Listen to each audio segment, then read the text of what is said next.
All right. Now, this is the strategy 101. As you can see, when you pull this up, you will see 4 boxes, okay? So you have creation, publication, engagement, adjustment. Having a calendar is super important because it not only lets you know what's coming up, what's doing this, but it also keeps you organized of when you're going to do all this and how you're going to do all of it and what are you going to focus on. So for us in our brand, we've been really pushing Tipsy boxes. It's our subscription box with our teas and spices. And we've been really pushing that. And that's been one of our main focuses for first quarter. We have an amazing, crazy, but an amazing goal for the year. And we feel like we're going to make it. But it takes a lot of creation around it to really see how we're going to make this goal. As I said to you last month, you have to have a 2-part brain. You have a right and a left. And that's exactly you need to have for business, your customer side and your business side. And so although we're offering Tipsy boxes for our customers for a consumer-based product, we have an amazing strategy for our business side to create boxes for the business side for consumers. But again, our customer would be the business.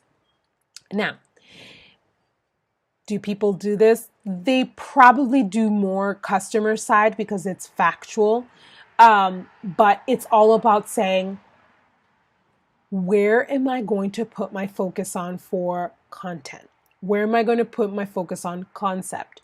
Why? Because what happens is once you're a Tipsy box customer, you're already a customer with us without even knowing it. And the probability of you to actually buy products now went really, really high because now your box already covers not only great products that we already sell, but an extra incentive to say, you don't have to commit to this tea or spice. You can really try it out. And if you absolutely love it, just buy more.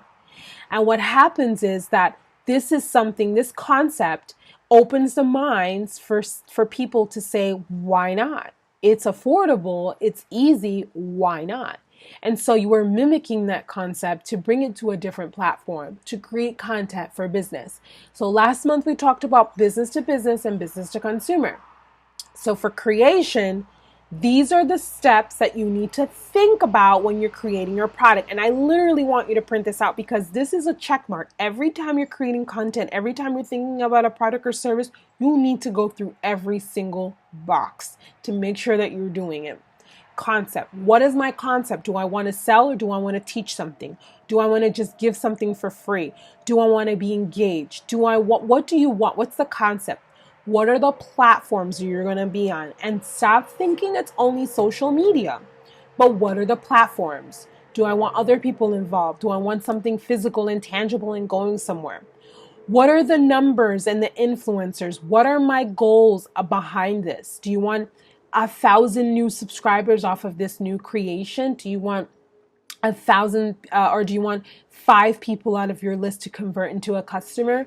What are the influencers or the influencers that need to be involved? Remember, not just influencers like bloggers, influences like the weather, influences like the time of the year, influences like what the heck could be going on in your life.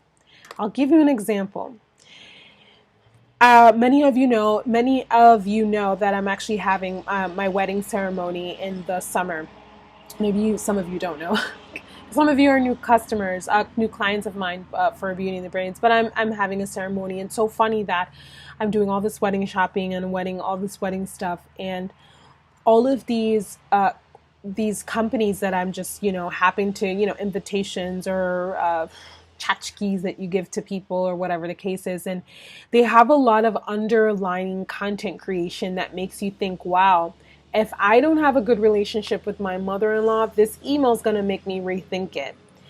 And they do a lot of that because when you're having a wedding, you're going through lists, you're thinking of which aunt not to invite.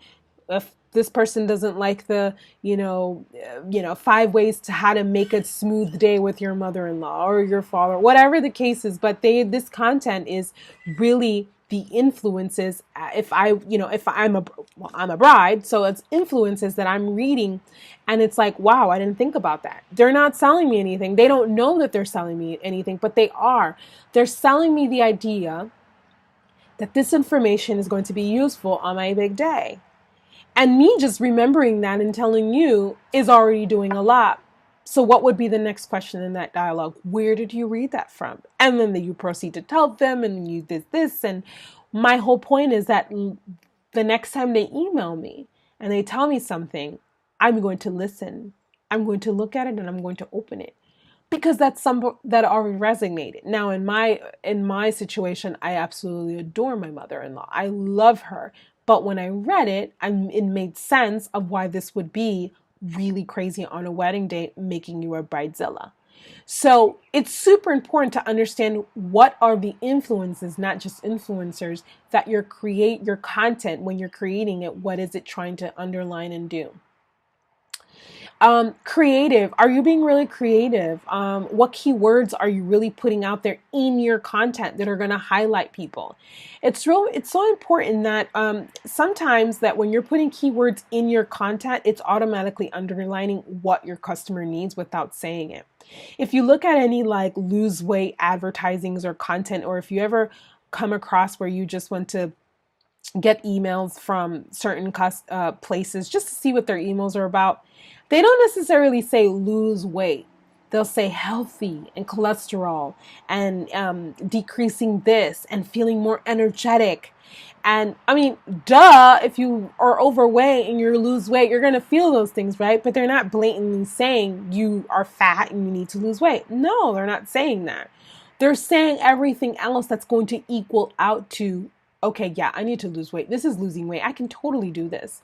So my point is that being creative, making sure those keywords are saying what you really want to say without saying them, is the actual content in itself.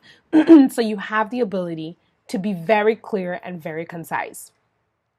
Your publication, timeframes, headlines, blogs versus social media, response, content creation. Your time frame is really, really important. You shouldn't be talking really about Christmas in February or March. Now, in July, you will hear people talking about it, because guess what? There is a big theme of Christmas in July where people literally do get ready, and there is tons of things that people are saying, oh, we have 6 more months till Christmas, or whatever the case is. So you have to understand what your time frames are, and understand when you're doing Haro or you're seeking and pitching out local press, what are these time frames, and making sure that they're in correlation with what your collection is. If you're doing a press for 4 months from now or 3 months from now, which a lot of things are always in advance, are you still going to have that collection? Are you still going to have that product or service going? Are you going to be evolving from it? Is the price going to change? You kind of have to estimate what that is and make sure that you're creating that content that's going to be thought about that. Your headlines. What are headlines that are making people think, turn heads and saying, okay, I need this? Now, I love to use emojis in headlines, and I always like to use open-ended questions, and I always like to use like things that people might not think that we're talking about. So it was funny because I think we had one of our biggest headlines for our apothecary was what to expect when expecting, or something crazy. People thought that we were pregnant. And it's so funny because you use those words and you're like, what to expect when you're expecting. And that's always correlated with being pregnant. No, we're not pregnant. But, well, not yet. But my whole point is that our customers really thought that we were pregnant. And there was an influx of information. Like they were clicking and going, and it's true. What to expect when you're expecting, what to expect when you are cooking something or these spices or whatever. And it really engaged our list, which really made them feel confused, sad, and all kinds of like, oh, you shucks, you got me. But that's the type of headline that you want to really, you don't want to deceive people, but you can trick them into saying, you know, that there's other meanings to say rather than saying what to expect when expecting. Another one was, I think honeymoon or something, and we said something like, should we go to Thailand or something, which we don't know if we're going, where we're going. We really were having that email not to buy anything. I mean, not to sell anything. We really wanted to know anyone's opinion if they've ever been to these places because we really wanted to know. So your headlines should be engaging enough where people feel like they're a part of you. Just take your blog and your social media and look at what people actually engage in, and that can sometimes tell you what your headlines are. Moving into the blog versus social media. Blog is an actual place where you can elaborate just a tad bit without going in a tangent. Social media is your preview of your movie. So blog is your movie, but not super long. And social media is kind of like the previews, okay, without really giving it all away. But not all social media platforms work for you. So you have to be really, really clear, and you have to be really ready to say which one am I going to be married to and committed to so I don't confuse my customer.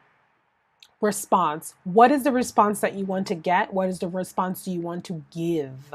Okay.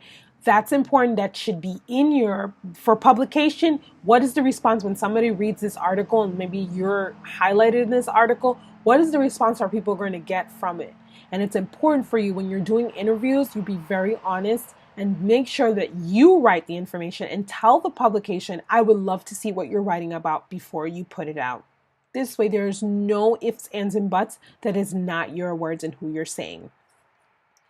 Content curation. Sometimes you can curate yourself or have someone else curate or be amongst someone else's platform, and also using that content and that publication to put it on your site as the as seen in, because that's also going to help you, like we said before, with value.